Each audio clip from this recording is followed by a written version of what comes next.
دین اسلام نے مرد کے لیے مسجد میں نماز پڑھنا سب سے افضل قرار دیا۔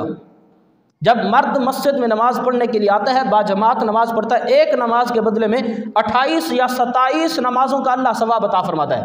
یہ مرد کی فضیلت ہے۔ مرد کے لیے سب سے بہتر نماز مسجد میں ہے، اور عورت کے لیے سب سے بہتر نماز اس کے گھر میں ہے۔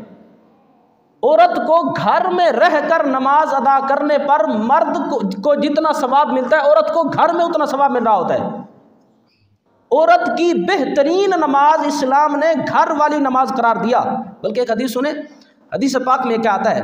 نبی پاک علیہ السلام نے ارشاد فرمایا سنن نبی داؤد میں، صلاۃ المرأۃ فی بیتها افضل من صلاتها فی حجرها وصلاتها فی مخدعها افضل من صلاتها فی بیتها۔ نبی پاک علیہ السلام نے فرمایا کہ عورت کا اپنے صحن کے اندر نماز پڑھنے سے زیادہ افضل ہے کہ وہ اپنے گھر کے کسی کمرے میں پڑھے، اور کمرے میں نماز پڑھنے سے زیادہ افضل ہے کہ اپنے اسی کمرے کے کسی کونے میں چھپ کر پڑھے۔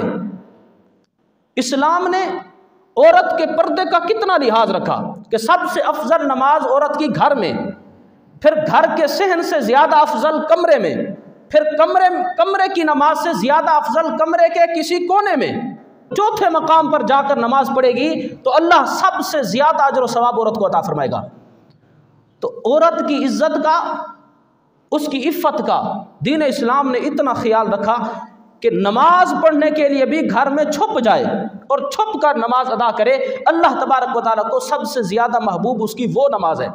ایک حدیث میں آتا ہے، حضور نبی کریم علیہ السلام نے ارشاد فرمایا، عورت کا اپنے گھر کے صحن میں رہنا اس کو اللہ کا قرب نہیں دلا سکتا جتنا قرب عورت کو اس کے کمرے میں رہنے سے حاصل ہوتا ہے۔ ایک عورت اپنے گھر کے صحن میں رہ رہی ہے، دوسری عورت اپنا دن کا اکثر حصہ گھر کے کمرے میں گزارتی ہے۔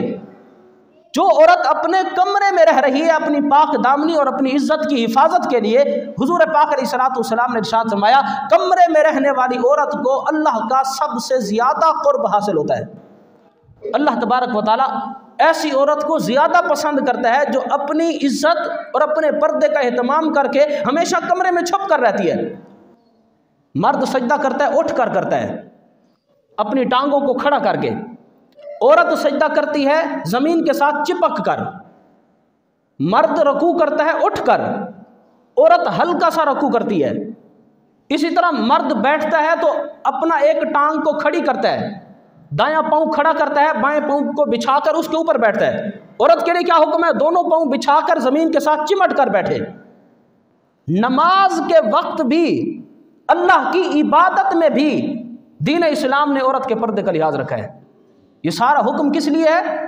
کہ اللہ کے بارگاہ میں حاضر ہے، سجدہ کر رہی ہے، اس وقت بھی اپنی بے پردگی کو ظاہر نہ کرے، اپنے جسمانی اعضاء کو ظاہر نہ کرے، اس وقت بھی اپنا پورا کامل طور پر پردے کا لحاظ رکھے۔